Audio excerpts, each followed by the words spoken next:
Keep in mind, this is a long time coming. Consumers have been beaten down, battered, but they have survived all the turmoil last year. They no longer have just a reservation. They've got a seat at the head of the table in terms of economic choices.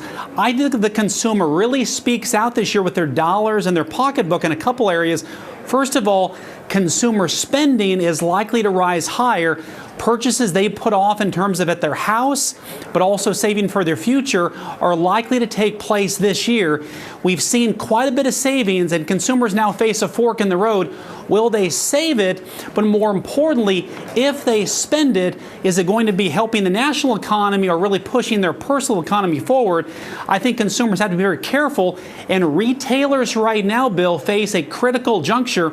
Are they going to be the ones to attract this money and really stand up from the fray and deepen the consumer loyalty so consumers want to spend money there and not just anywhere else that they could choose to do right now?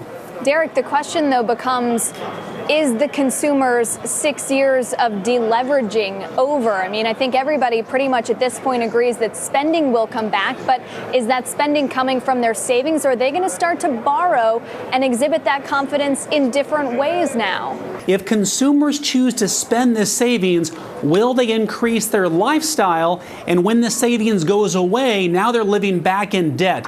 I think the savvy consumer will take advantage of the savings, but let's look at it from the investment standpoint.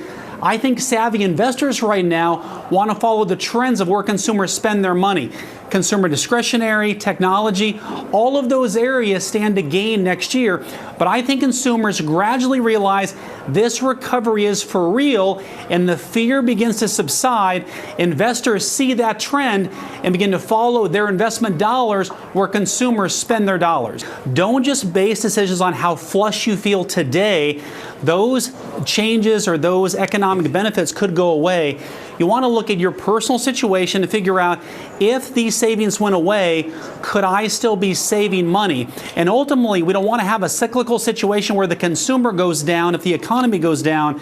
I think they want to make sure they plan on, if interest rates rise, if inflation does come back, don't put themselves in a leveraged situation where now they're worse off a year from now than they were today.